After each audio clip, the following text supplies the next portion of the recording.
How's it going, guys? Ethan Page here, and welcome back to another educational video on bow hunting from the ground.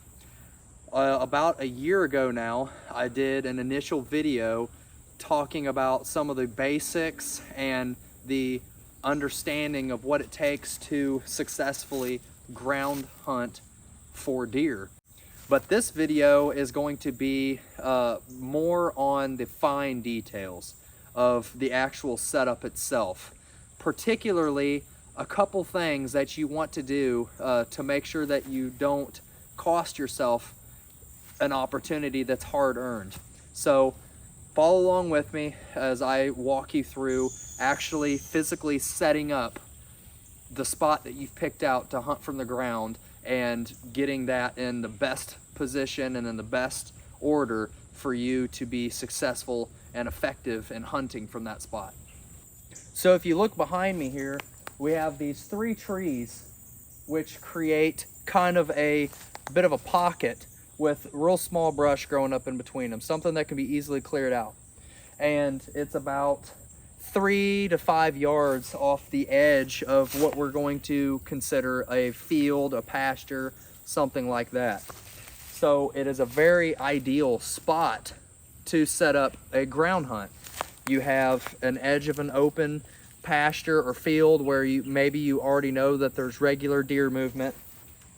You've got cover in front of you, this pile of logs, undergrowth, and lots of back cover. As you see, it's mid-September, mid-late September, and there's a lot of green foliage still on the undergrowth back here.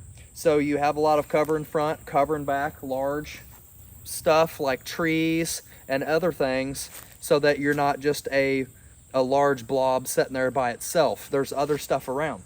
Now I've established my location. I know there's deer moving here. I've set myself up for a nice and close shot. Let's head in here and start clearing out this spot and getting it ready for the hunt. Now, when it comes to setting up your hunting spot, there's 3 important things that we're trying to make sure that we do on every ground hunt and every location. If the wind switches and you decide it's time to pack up and head over to the other side of the clearing to where the wind is more advantageous, then you're gonna have to do this process all over again. It's absolutely necessary. I do it everywhere that I go, on every setup that I make. Number 1, clearing out your spot. Clearing out the initial brush. Maybe there's some saplings there where you need to put your seat or where you plan on kneeling at. And then once you get the main brush out of the way, clearing out all the debris, the sticks, leaves, anything that could possibly make noise while you're trying to move your feet around and shuffle into a shooting position, or slowly move your foot around so you can spin on your seat when a deer is only 15 or 20 yards away.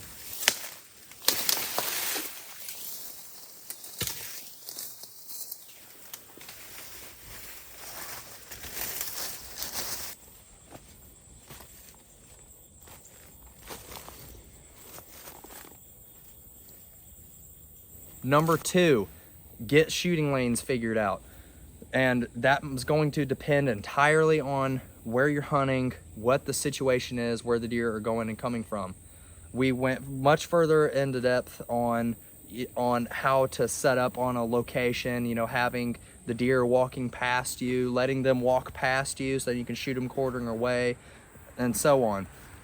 But what I would suggest in this video, talking about the actual spot itself and getting it ready, have at least 2 good solid shooting windows that are free of any obstructions, twigs, blades of grass, anything that you think might catch your arrow and affect the flight of the arrow. One for a broadside shot and maybe one for a quartering away shot if you know which way the deer are going and coming from.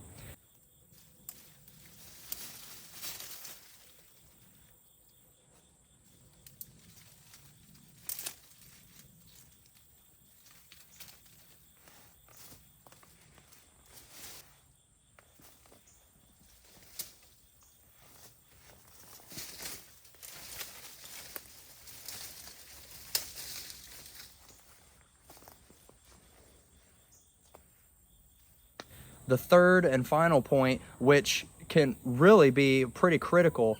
And it's something that I've not always paid a lot of attention as far as relaying to other people, but I do it every time that I set up.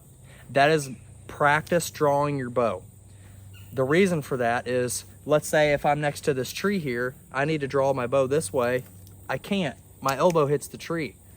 Practice drawing your bow, moving your bow around within your little spot that you have set up, making sure that your limb tip, your bottom limb tip, isn't catching on grass or brush or hitting a sapling when you try to draw. That's preventing you from being able to draw. Your elbow hitting a tree behind you. Maybe you need to shuffle yourself around, move your seat around to where you're getting clearance from trees around you, cut down any saplings that are hitting your bow, grass, any obstructions that's gonna catch your bow or prevent you from being able to get to full draw.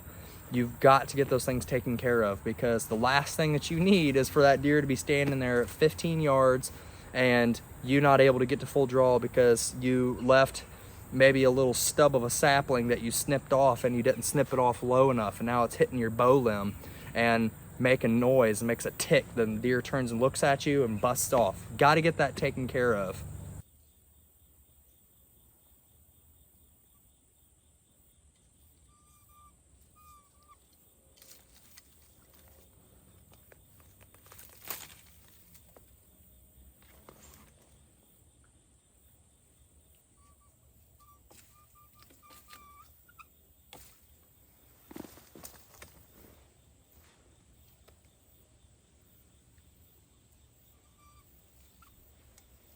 Guys, thank you so much for tuning in for this second educational installment on how to bow hunt on the ground, eye to eye with these deer. There's no more thrilling way to hunt, in my opinion. I've killed a lot of deer this way. It's hard.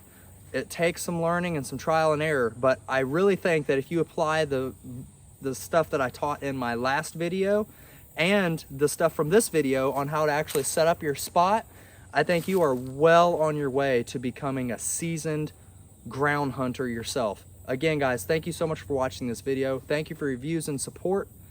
Be sure to get outside and hit the woods, and most importantly, shoot straight.